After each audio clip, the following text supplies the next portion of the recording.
Welcome to OAA Now, your home for Oakland Activities Association news and information.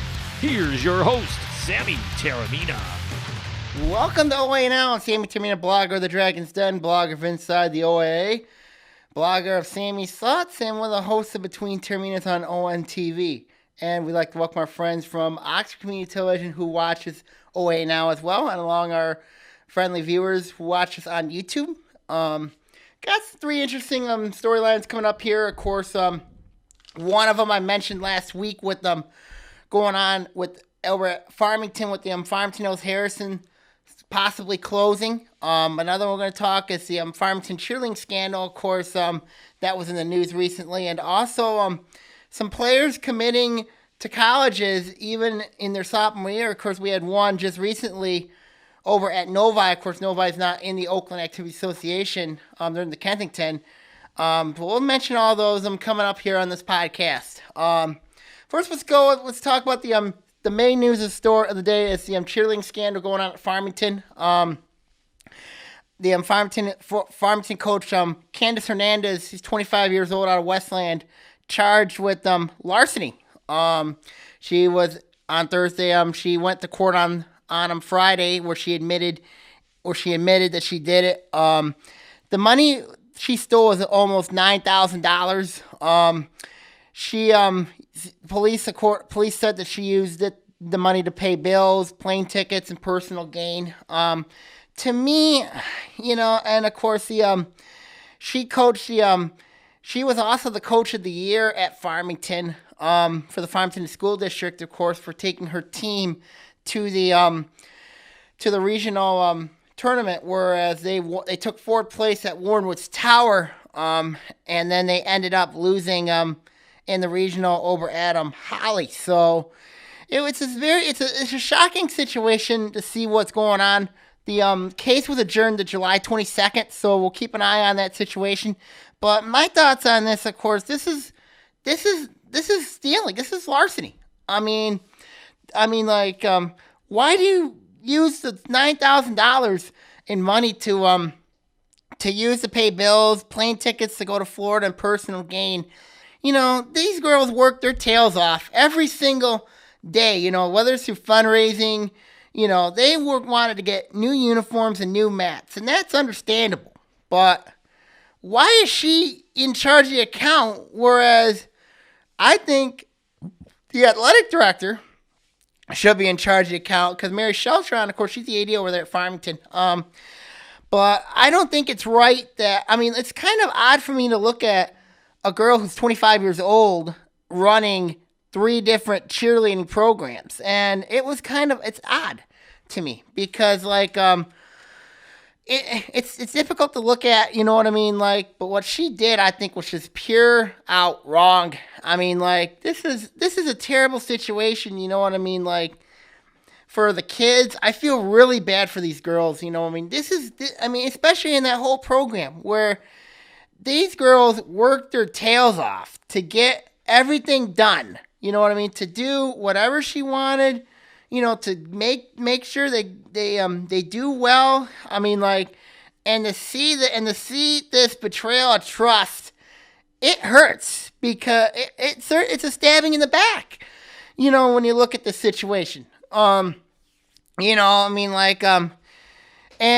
she admitted she did it, but it's still not going to replace the money she took. I know that their goal now, according to the Detroit Free Press, is now they're going to do a car raising drive, and what your goal is to try to get $5,000. But I don't know if they're going to get that. I really don't know, because it's a tough situation what's going on over there. Of course, now with the larceny charge, of course, I don't know what that carries, but I don't know if it carries any specific jail time. I know when she gets into court, I think the judge is going to have her pay the money back, but I don't know how she's going to raise $9,000 for what happened. It's difficult. This is a team, this was a team that struggled early on, She took over the program. This team went to the regional. I mean, like, they took fourth in their district at Warrenwood's Tower. I mean, like, that was not an easy district either for them. And to see them go to the regional, it was a huge accomplishment. This is a coach that was coach of the year in their whole district. How? I don't understand this. It's like, how can you be a coach of the year in your school district and then now you're not, I mean, like, and then now you're stealing money from your team? That's terrible. That is horrible. Horrible. And, now she's out, no longer the coach over there at Farmington. She didn't work in the district through a third party, how she was employed by. This scandal perhaps is probably one of the most hideous I've seen. She admitted it in court on the Friday. Now, the story is very interesting. If you want the story, you can take a look at my blog. But this is what happened. Of course, apparently a Farmington cheerleading booster was going to take money out of the account. However, the funds said insufficient funds. So there was an investigation that happened May 19th. And, of course, that day the coach closed the account. Originally the president and the vice president of the cheerleading boosters at Farmington wanted in that account. But I guess the cheerleading coach took it out.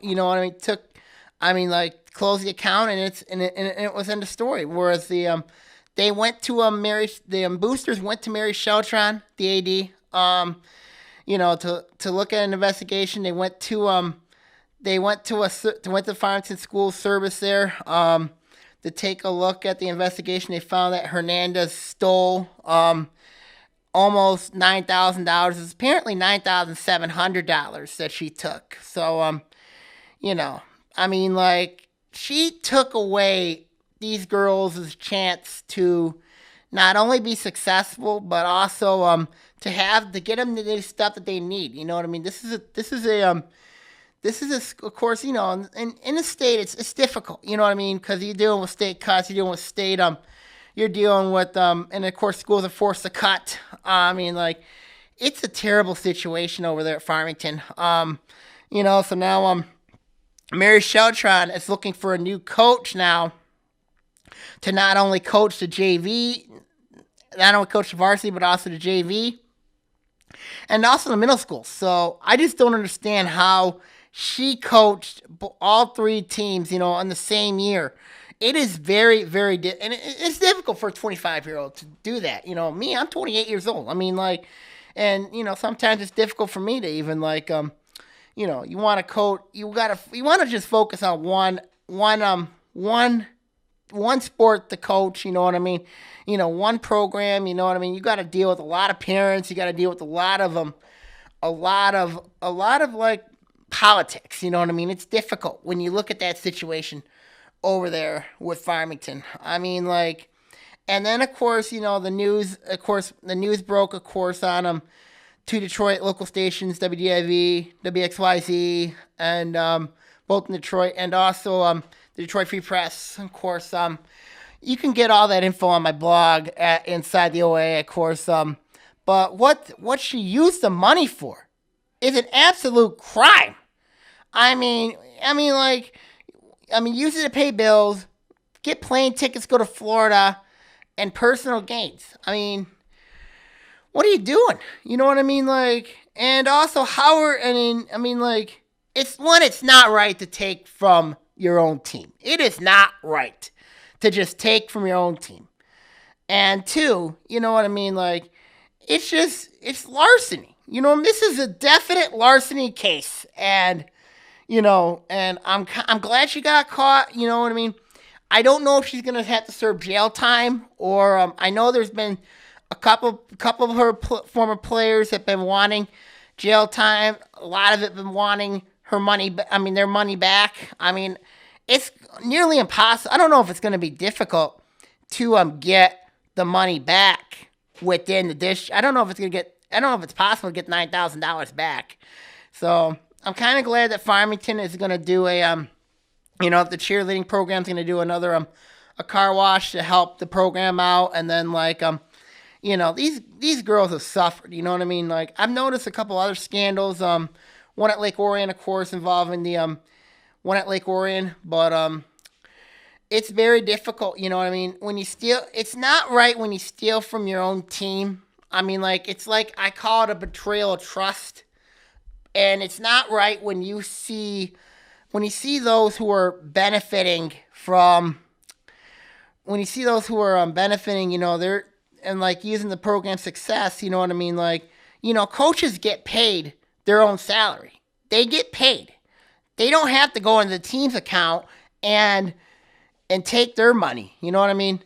I don't know what she was thinking. You know what I mean? Because coaches usually get paid in their own accounts. They get paid by the school district, by the athletic director. I mean, and then to take from your own team's account, all the hard work that this group has, that's not right. You know what I mean? It is not right when you look at what happened here in this situation. I mean, these girls have worked their butts off, and for what's going on, it's a terrible situation. You know what I mean?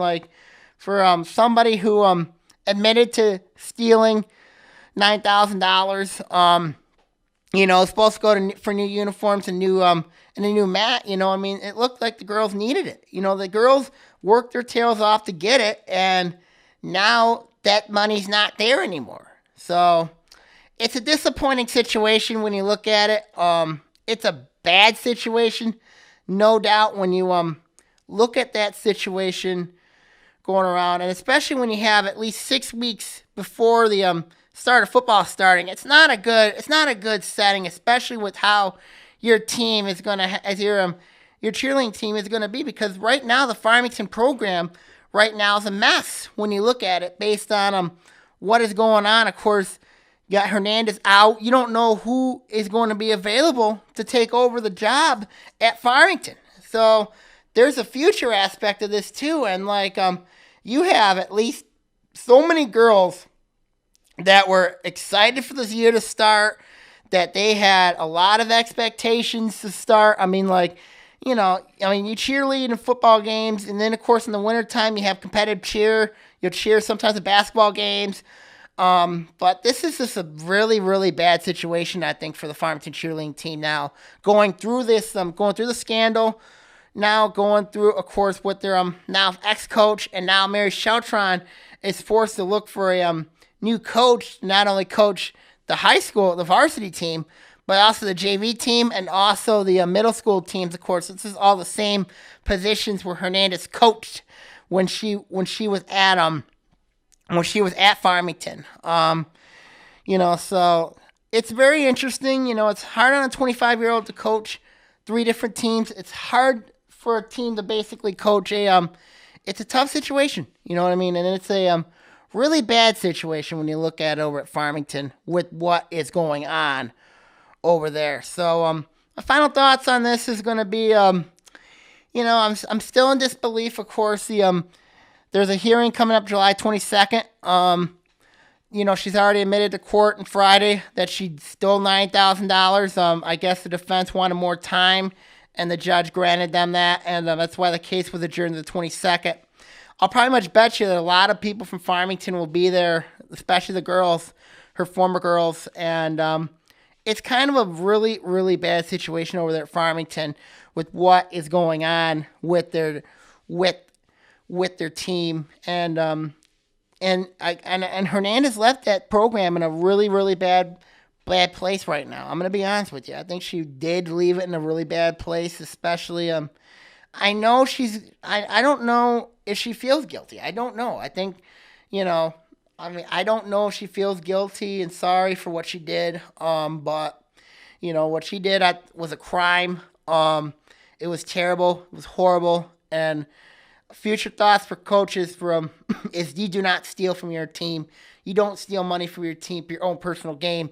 Because if you do, you're going to pay for it with your job, and you're going to pay for it with your you're going to pay for it, and you might get prison time. because of this. You know what I mean? There has been talk of Hernandez possibly doing some jail time a little bit with if she doesn't get the $9,000 straight to her team. You know what I mean? Like, there has been talk. So we'll see what happens July 22nd with that court case over there. So once again, just a reminder, of course, Candace Hernandez, the now ex-coach at Farmington High School cheerleading program, of course, being charged with larceny. She's going to be in court July 22nd. She admitted doing it on a hearing on Friday. So a lot of interesting news coming on around Farmington with that situation there. Okay, now when we come back, we're going to talk about another possible possibly historic thing going around at Farmington, of course, with Farmington Harrison. We'll keep an eye. We'll talk about that next here on OAA Now.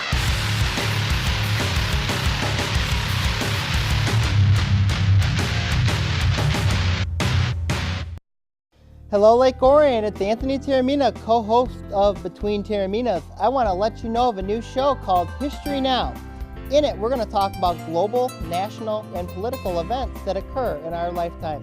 We're going to also have guests and also have co-hosts as well, and also plenty of surprises. Catch us on History Now here on ONTV.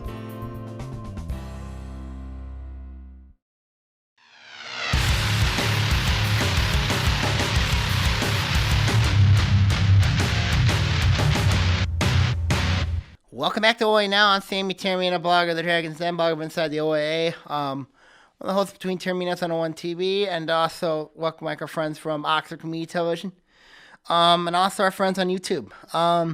We got another one here to talk about. Of course, recently in the news, there has been rumblings surrounding over what's going on at Farmington Harrison. Of course, one of our viewers asked us about the Harrison closing, possible rumblings of Harrison closing. There was an article out. I can't remember the newspaper site, but it's all over the news about a possibility that Farmington Hills Harrison might be closing coming up. You know what I mean? Either next year or two. And to me, it's another unfortunate situation when you look at what's going on in the league, because we've had Royal Oak merge. Royal Oak became with Royal Oak, Kimball, Royal Oak, Dondero merge and become Royal Oak. We've had Pontiac Northern, Pontiac Central merge and become Pontiac, and then we've had just recently Bloomfield Hills lost their Bloomfield Hills Andover merge and become Bloomfield Hills. So it's an interesting situation when you look at what is going on in the Farmington School District. Of course, they're saying there was a mention, of course, from the Farmington Public Buildings and grounds. Of course, they wrote in the recommendation to the Farmington Hills School Board that said that it's maybe possible that the Farmington School District may be better off with 2 high schools and not 3 high schools. And I got a list of enrollment, of how many people in there, in each school district. Of course, Harrison's not even the lowest based on enrollment, you know what I mean? So Harrison has got about 1,218 students in their district, in their high school, whereas North Farmington's got 1,267 students in there, and then of course Farmington has got 1,167 people in their school. So to me, it's a dangerous situation, and of course with Southfield. Possibly with Southfield merging next year, I think, I wrote in my blog a couple weeks ago about how possible the OAA, it looks like the OAA is starting to fall apart a little bit, because when you look at what's going on with all these schools merging, and then the possibilities of seeing a historic situation with Harrison closing, this is a team I think that, this is something that I know it's been in line. You've got declining enrollment in the schools. I know that Farmington Schools is declining, losing students, going to other schools. There's a lot of them graduating or moving out of state. And it's another reason why the state's suffering. You know what I mean? It's impossible. It's an interesting dynamic when you look at what's going on within the school district. And it's an interesting dynamic why the Farmington Public Schools would choose Harrison as a place to close is because, when you look at the location of Farmington, of course, North Farmington is off of 14 and Farmington Road. And then, of course, Farmington's on Shiawassee Street. You go all the way down Orchard Lake Road, that past 696, and then, it'll be on your right. So it's an interesting dynamic. It's an interesting situation when you look at what's going on with Harrison. I just think it's a disaster waiting to happen if they close Harrison, because you're giving up so much tradition like what Harrison has. This is a school that's won 13 state championships. They have a legendary coach in John Harrington that's been there since the school opened in 1970. Harrison is the newer of the three high schools. Of course, North Farmington opened up in 1967 and Farmington opened up in 1941. So that's an interesting situation when you look at what's going on there. Harrison's produced a lot of talent within, especially in high school, especially in football. You know what I mean? With the likes of Drew Stanton, you've had Mark Dell, you've had Mario Ojima, who went over there. You've had, and then of course you've had recently with Kareem come in and go to Alabama. Sharab, who went to Michigan State. Of course, Stanton went over there too. Mark Dell also went there too. So a lot of athletes who came out of Farmington Hills Harrison who went there. You know what I mean? And then to see Harrison close, this is a football-rich school. You know what I mean? Where that this could close. And I don't know if it's in the best interest. This is just a recommendation. It's rumors going around, but it's looking more and more like it that it could be possible that Harrison closes. It possibly closes, and what happens to all the other coaches? What happens, especially another sport I think it'll impact is girls basketball. Of course, Harrison's had a really good team the last few seasons. Of course, you've had Tim Micklash, who does a magnificent job with the program over there. And then, of course, you had Kyla Rowland, who played very well until she got hurt her senior year. And then you got Amber Stephens and Kristen Nelson coming back. So it's very difficult, you know what I mean, when you look at the situation going on with Harrison. But it's not final yet. I mean, anything could change, but it's looking like it's a tough situation over there when you look at the situation at Harrison. Also, we got the talk of Southfield. We don't know what's going on with them. I know in their boys basketball program, they still don't have a coach. They're my top 24 of the OAA. When you look at what's going on there, you look at, but back to Harrison, I just think it's a tough situation. And what happens to the students? You know what I mean? How are we going to split the students up? Is it going to be based on if Harrison were to close? And are you going to split them up based on location? Are you going to split them up based on, because, you look at the Farmington School District. I mean, you got North Farmington to the north, Farmington to the south, and of course you got Harrison in the middle. And the middle, you got Harrison, who's a team that I think, and Harrison you got is a school that's a good education. I mean, it's Farmington's an open enrollment school district, and it's a very difficult situation. What is going on there? Of course, everybody's dealing with enrollment losses, and and it's hurting. It is hurting. I mean, in the state of Michigan, and it's an unfortunate situation to see what's happening there. What has been going on the last few weeks within the Farmington School District. Of course, they've had to lay off some teachers, like some school districts have done. Of course, I know Utica's done that, and that's not in the OA. Of course, a lot of school districts have had to lay off teachers. You know what I mean, and it's unfortunate there. And also close buildings, and I don't understand why I don't like it when they close buildings, because it's not. Because, you look at a place like a couple years ago, Pontiac Central, of course, when it closed. There were people looting it. There were people just was not a good situation over there with what's going on there.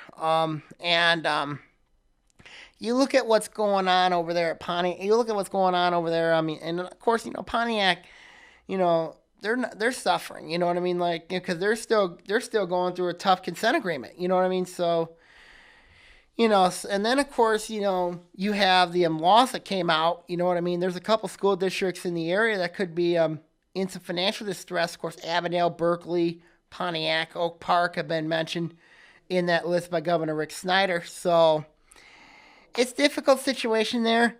It's a tough situation when you look at it. So, but let's back to Harrison. Of course, you lose so much football tradition. I mean, like, if it was to go away, John Harrington's done a very good job. He's been there. He's done a magnificent job. This is a guy. This is a team that, and also Harrison's been a consistent football power in the white. Of course, last year they went to the state semifinals where they ended up losing to Muskegon. I think it was Ruffer. I think that was the name.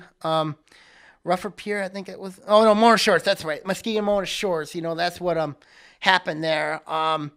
Harrison ended up I thought Harrison got ripped off in that game. I thought personally, they returned a lot of talent back. Harrison, this is a football tradition power, and this is why Harrison's a school that it's hard to imagine what would happen if Harrison were to close. And where would all the football power be? Who would be the football power in Farmington? North Farmington's not very good, in Farmington, you know what I mean?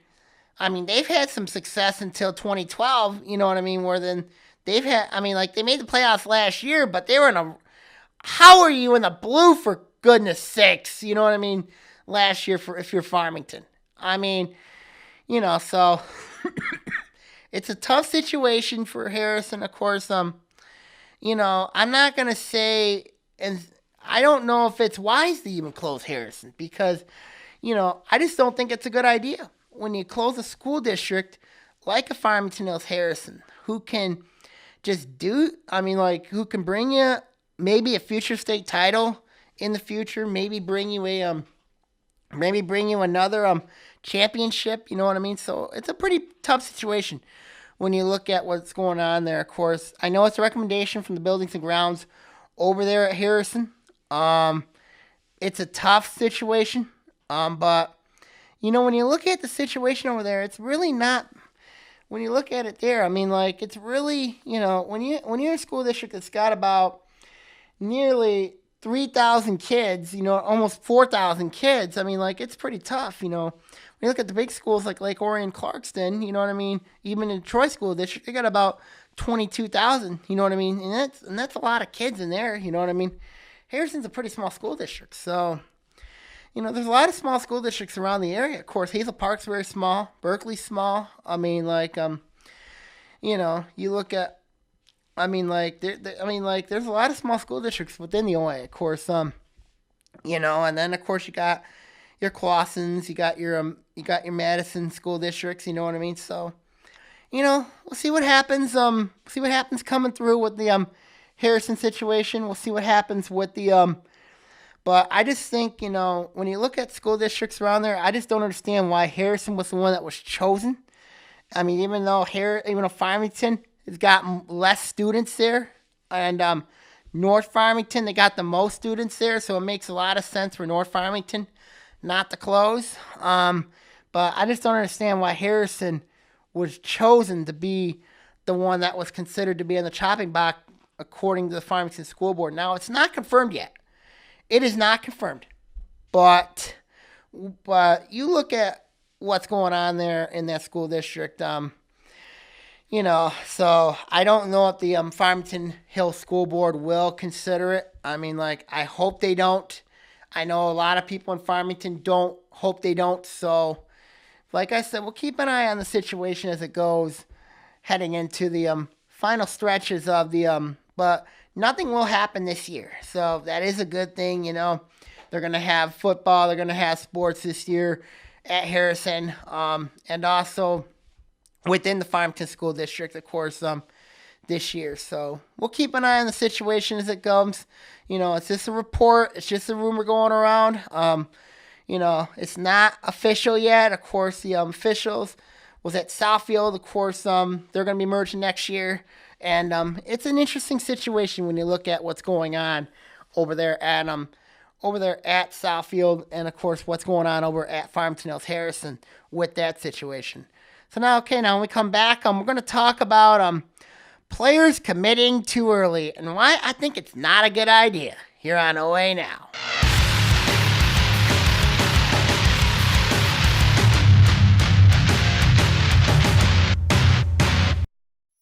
Make a trip over to the Orion Arts Center to enjoy some family fun and fresh food at the 2015 Lake Orion Farmers Market. Every Wednesday through October 21st from 2 to 7 p.m., local vendors will bring their farm fresh produce, baked goods, and more for the parents while the kids have some fun playing games or making crafts. Remember to come often as vendors change from week to week as new crops come into season. For more information on the Lake Orion Farmers Market or to sign up as a vendor, visit lakeorionfarmersmarket.com.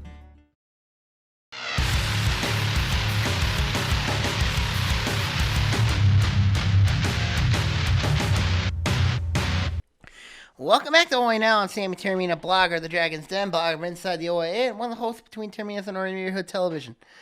We got an interesting commitments coming up around the entire league. But is it wise though? You know what I mean? Is it wise for students to go to schools early, to committing to colleges early? And a couple players, some not in the area. Of course, we know one in softball. Of course, Abby Scarlese, the catcher from Clarkston, committed to Michigan, and she's in her junior year. Of course, she's going to be a senior next year. But, when you commit early on, I just don't think it's a good idea because, I got some reasons why. Because normally, I'm talking to some people around the entire area, and I said, why are people committing to colleges too early? Because, and I wrote a blog article on this, of course. You look at what's going on with Southfield with Samuel Johnson III. He's being looked at by several Mid-American schools. And that, and he's only a freshman. And this kid's only a freshman, coming into high school. And that's a terror. And to me, I just don't. Why are you giving kids scholarships early when if they get hurt, you're going to be the ones taking away their scholarship? Because that, to me, it's not good. It is not. You're opening up. If this kid gets hurt in so many occasions, and if this is for anybody, not just him, but also other football players, other basketball players, other athletes, if they get hurt and you commit to them early on in the process, and if they get hurt, they're going to take away your scholarship because they want to see you compete in the highest level and ability level, I guess when you look at it here, I guess the reason why some of these kids committed early is because they looked at them in the AAU circuit and they said, you know what, let's offer them scholarship right now. And they took it. To me, that's not right. That is not right. Because this is, you have 4 years of playing. You have 4 years to basically enjoy playing for your high school team before you go to college. And in college, you don't guarantee if you're going to play or not. You're not guaranteed if you're going to play or not in college. So, and I just don't like the fact that a couple players committed early. To go to schools. To big time schools. Understand that. I understand that. But it's not right when you look at the situation, what's going on over there. And to see the commitment, I think, I would say if you want to commit after your junior year, and then you could just focus on and then you could just play your senior year free. You know what I mean? You could play your senior year free. I would say take your off-season visit at the end of your season, your junior year, and then you could commit after your junior year, not after your sophomore year, because you don't know what's going to happen. You really don't know what's going to happen. I mean, like, I know, and it reminds me of the sport of volleyball. Of course, very interesting. Of course, I talked about Gia Manila a couple months ago. Good standout player from Romeo. Committed to Maryland. During her sophomore year, before her start of her junior campaign. And I'm looking at her going like, why? Why are you going to Maryland? You know what I mean? Why? I mean, like, a team that finished 10-21 this year, 3-17 in the Big Ten. I know they got a new coach over there at Maryland. I mean, like, Maryland just went to a new conference in the Big Ten, of course, going from the ACC, where the Big Ten's a lot different. But for her, it's interesting because, you know, Romeo in her junior year wins a state title, and they knocked off Novi. And Manila was hurt half of the year. You know what I mean? She was hurt during the months of August and September. She came back in late September and early October. That's where Romeo really took off from there. And when I look at Manila, of course, you know, it's an interesting thing for her is why she would commit early to go to Maryland. You know what I mean? Whereas if you just stick out the process, you know, you probably have other schools committing to you and play early, you know, committing to you. And then, like, you know, then you can make a choice after your junior campaign. You know, I look at a girl like Carly Snyder a couple years ago, of course, played at Macomb, Dakota. Here's a girl that, you know, she decided to go to Florida after her junior campaign. You know what I mean? She decided to go to Florida. She committed. You know, after Macomb, Dakota won a state title, you know. Gia Manila's in that same situation with Romeo. And it would not surprise me if Romeo is in the same situation with Macomb, Dakota. Except the difference was in their, you know, and we all know what happened there. Macomb, Dakota ended up losing to Romeo in the regional semis. Do I think Romeo could fall in that same trap? Absolutely. Because you look at Romeo, they're in a tough regional. Because, you know, even though I think in that district over at Anchor Bay, you know, with Macomb, Dakota and in there, and also you got Anchor Bay in there. I mean, you know, I think Gia Manila, I think, is in the same trap as she was in last year. I mean, as she was in as Carly Snyder was when she was at Macomb, Dakota her senior year. Except the difference was Snyder got hurt in the middle of the season and was not the same player after that. So Manila committing to Maryland is gonna be very interesting how she does there. You know, Maryland should be better this year in the Big Ten, but the problem is the Big Ten is a very, very tough conference because you got Penn State who won the national championship in there. Nebraska's always a power.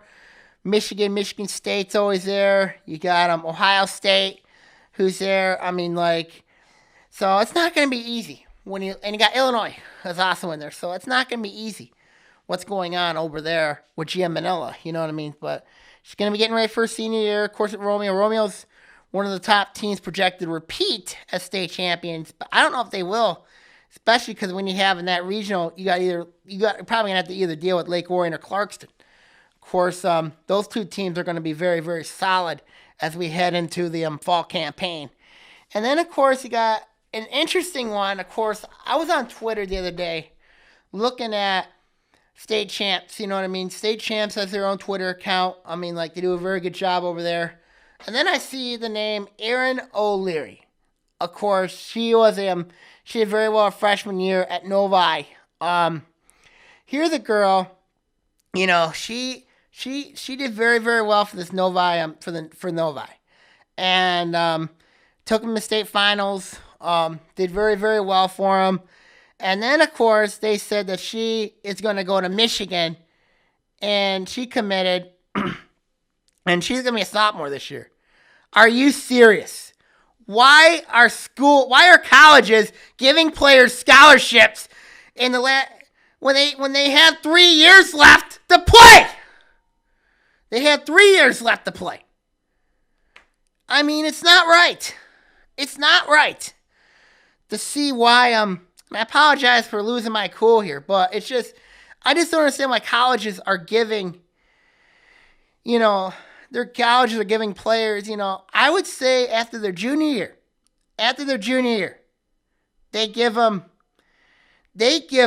a chance to play. You know what I mean? They give them a chance. You know what I mean? I think, if she would have committed her junior year, I think that would have been fine with me. But to commit her freshman year and then about to go to her sophomore year, are you kidding me? Are you kidding me? I mean, like, what if, and this is the same thing I ask, what if she gets hurt? What if she struggles? What if she's not the same player? Well, does Michigan take her scholarship away from her?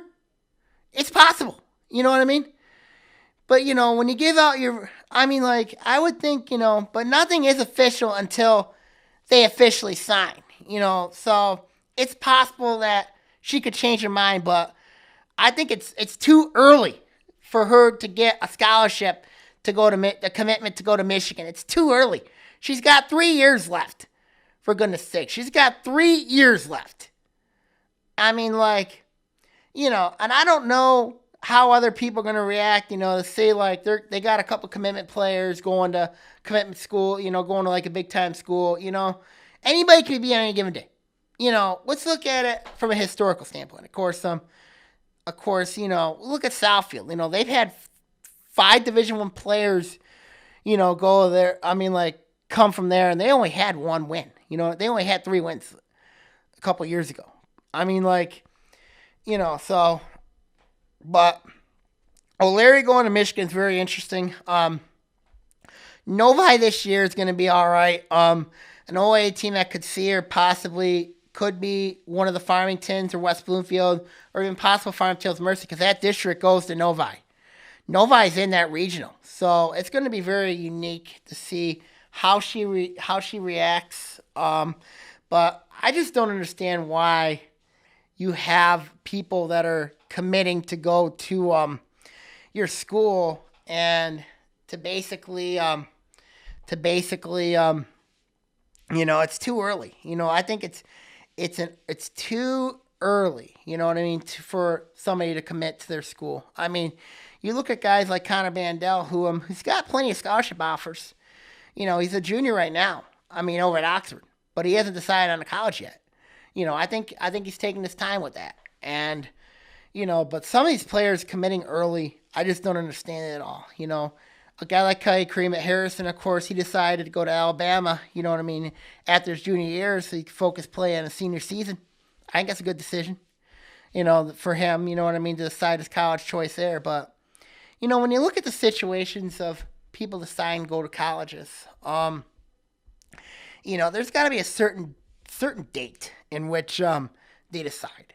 And I think it's a very interesting situation over there in which but my thoughts of Erin O'Leary committing to Michigan, she committed too early. I think she committed way too early. And that's because, you got 3 years left. You got to enjoy your 3 years. You got to just enjoy them. And, and instead now, I don't know if, I think Gia Manila coming to Maryland, I thought she committed too early. So I think when you commit to a college early, you give them like that for about 2 years. I just think it's too much of a risk. It's too dangerous when you look at the situation looming over there. And I think, in my opinion, I just don't think it's not a good idea. When I wrote my blog a couple weeks ago, I just said, for people to commit to schools, there's got to be a certain time for them to commit to schools. And, I would say at the end of your junior year, in the off season, I think it's the perfect time to commit, because when you look at the situation, you know where you want to go, you know what you want to do. And if you commit early on, from your freshman year, your sophomore year, you commit to a college early, then you're going to have problems. I really do think people do struggle when they commit early. Because, you gotta know those grade standards to go into colleges. You know what I mean? It's a lot different going to a college than it is to go to another college. So, when I look at the situation there, I kind of wish that both, that these 3 players, Gia Manila, Romeo, Erin O'Leary, and Abby Scavaris of Clarkston for softball. I kind of wish that those 3 girls would have reconsidered, going later on with their commitments. So, instead of like committing early on. So it is what it is. They committed to the schools. Now I can't guarantee that they will honor their commitment, but I just think that I just think it's not a good idea when you look at what's going on over there. Of course, when we go into basketball, of course, my top 24 is out. You can also take a look there on it. It's very interesting when you look at the situation with the top 24. These are teams that I think I thought did very, very well in their camps. But also I think there's a good idea, especially heading into basketball, volleyball season, and volleyball season coming up for the girls. Of course, I wrote my top five concerns. You know what I mean? Like heading into the year, top 5 storylines. Football, I got the top 11 storylines there on the blog. So a lot of interesting dynamics when you look at those situations. For volleyball, my top 5, of course, my top 1 is can Seaholm beat Birmingham Marion again. I think it can, absolutely, because Heather Lipper's done a very good job with that team. They went into Birmingham Marion last year and beat them. They're in the same district again, except you bring in Groves and Troy in there, who I think is going to be very interesting there. So I think Seaholm's got a great chance, to go far this year. I think, and they can knock off Birmingham Marion again, So it's interesting there. Another storyline is can Orion beat Clarkston, and that's a huge question. Kelly Averall-Pinner's done a very good job of Clarkston. They returned 3 key players, but Orion returns 5. So it'll be very interesting to see what the Dragons do against Clarkston. So the regular season games at Orion, and then the districts at Waterford Mott. And it's possible that both Orion and Clarkston will see each other there. And then, of course, the third one, very interesting one, is what team from the South, not named Birmingham's, will do well. You know what I mean? And that's been a huge question. You know what I mean? So you look at in there, you got a team like I think a team that could surprise some people for sure is Berkeley. Berkeley's an interesting team to watch. And then, of course, you got North Farmington, of course, led by Jessica Concetti. Does a very good job with their program over there. And then Oak Park's a team to watch, I think, because they're led by Jasmine Stackhouse. They're a team that's trying to grow and develop. I was very disappointed with them last year, because I thought Oak Park would have made the next stride up, but unfortunately they did not. And look what happened there. And then, of course, I'm curious to see what happens at Troy Athens, of course, with their volleyball program. Of course, Alexis Van Hoff returns to a team that they had a big win last year at Troy, and then they lost to Troy in the district final last year. So, and they're in a new district. They're in Warren, of course. Warren Cousino is going to be a team to beat there in that one. And then, and then you got other storylines, you know what I mean? So keep an eye on the storylines as we speak. Throughout girls volleyball. The other one here is can Stony Creek win a district title? And that's another storyline I got there. Mandy Moran's done a very nice job of that program. And I think Stony Creek's an interesting team to watch because they returned Sammy Solomon. They got a couple other players back. They're in a very tough district, though, over there. We don't know who the host is yet. Utica is going to be solid. Utica Eisenhower is going to be solid. I just think at the end of the day, you look at that situation, that district, it's going to be, Utica Eisenhower was a team that won the MAC White a year ago, and you got Utica who returns a lot of talent back. Stony Creek, they got a good chance, and then you got Adams who's improved, and Rochester's going to be improved under Lauren Bassett, who I think is going to have a good team this year, and Adams this year, of course, Ira Gardner moving up from the white to the red. It's going to be difficult at first for his team, but I think he's going to turn it around. I think, he's shown some strides over Adams. He's turned around what they've done over there, so it's interesting coming up with what Stony Creek has. It's going to be a tall order for Mandy Moran, but I don't know what's better for them, either leaving that district with Lake Orion and Clarkston, and Romeo's not even in that district because Romeo's with Macomb, Dakota. So it'd be interesting to see what happens over there with them. And that's pretty much my top 5 storylines for volleyball. Of course, football, you can also take a look at them. I've got, can Orion make the playoffs? You know what I mean? Can Southfield win a state title? You know what I mean? The odds there. Did a lot of research on them. Did a lot of studies. And I think there are 11 great storylines over there in that district, for football coming up. Of course, keep an eye on media day. Of course, so we'll keep an eye on media day and all that. So we'll see what happens.